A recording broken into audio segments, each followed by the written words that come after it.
નમસ્તે ખેડૂત મિત્રો, હું ચિરાગ પટેલ નોચિરિકા એગ્રીકેમ કંપની તરફથી આપ સર્વેનું વિડીયોમાં હાર્દિક સ્વાગત કરું છું. આપણે દીપકભાઈ તો ઓળખીએ જ છીએ કે ઈડર તાલુકાના વસઈ ગામના પ્રગતિશીલ ખેડૂત કે જેમના આપણે ગઈ સાલ એલઆર બટાકાના વિડીયો જોયા હતા. આ વર્ષે દીપકભાઈએ સંટાણા વેરાયટીનું 5 એકરમાં મિત્રો 10 વીઘામાં વાવેતર કર્યું છે. અને આજે આપણે વહેલી સવારના તારીખ 22/12/2024ના રોજ દીપકભાઈના ખેતરે આવ્યા છીએ. જેમને અત્યારે દેખાઈ શકે બટાકાના 36 દિવસ થયા ને દીપક? 36 દિવસ બટાકાના થયા છે. 16 તારીખનું વાવેતર છે.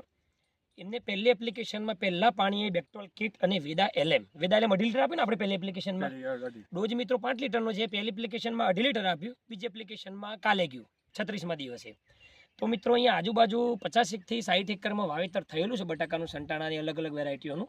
તો બધાના આ વખતે ખરાબ વાતાવરણ લીધે આજે જોઈએ છે કે વાદળું દેખાય છે આટલા વાગે પણ. તો ખરાબ વાતાવરણના લીધે જર્મિનેશનનો પ્રોબ્લેમ, ગેપ ફિલિંગનો પ્રોબ્લેમ અને ઉગ્યા પછી પણ ફૂગ ને નેમેટોડ જેવી ઘણા બધા રોગોનો સામનો બટાકાનો અને ખેડૂતોને કરવો પડ્યો છે. તો દીપકભાઈના ખેતરમાં આપણે લાઈવ ઊભા છીએ કે દીપકભાઈને એમ કહેવું છે કે સાહેબ વેજીટેટિવ ગ્રોથની વાત કરીએ તો પહેલાં તો દીપકભાઈ એમ કહે છે કે આ બેક્ટોલ અને વેદા એલએમનું ખરેખર રિઝલ્ટ કેવું લાગ્યું છે. અને આ એક એવું ફીલ્ડ છે આ એરિયામાં કે સિંગલ દાણો યુરિયાનો દીપકભાઈએ હજુ સુધી ચડાવ્યો નથી. તો એનું હું તમને પછી રીઝન કહું છું કે કેમ નથી ચડાવ્યો, શું છે. તો આપણે દીપકભાઈનો અભિપ્રાય જાણીએ. નમસ્તે દીપકભાઈ. નમસ્તે દીપકભાઈ, બેક્ટોલ ને વેદા એલએમ 12મા દિવસે ચડાયું, તો એ ચડાવ્યાને આજે બટાકાને તો લગભગ આપણે 36 દિવસ થયા. તો તમને બટાકામાં ખરેખર આમ રિઝલ્ટ આજુબાજુ જોવો છો તો કેવું લાગે છે તમને? આજુબાજુ જોતા મને ગેપિંગ બી ઓછું છે, આપણે ઉગાવો સારો છે અને ઉગાડો સારો છે, વધતા ગ્રોથમાં બહુ સારું એવું છે કે આજુબાજુ જોવું છું તો એના કરતા આપણે સારું લાગે. યુરિયા કેવું આપ્યું કે નહીં આપ્યું? આજે 36 દિવસમાં એક કણ બી યુરિયા નથી આપ્યું, આપવાનું બી નથી, બરાબર છે.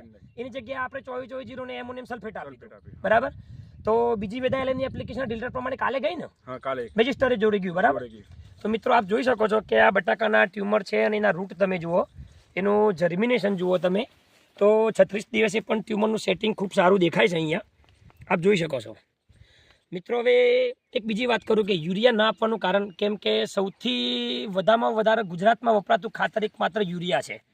તો યુરિયાની ભલામણ કરે છે, બધી કંપનીઓ કરે છે, જરૂરિયાત બી છે.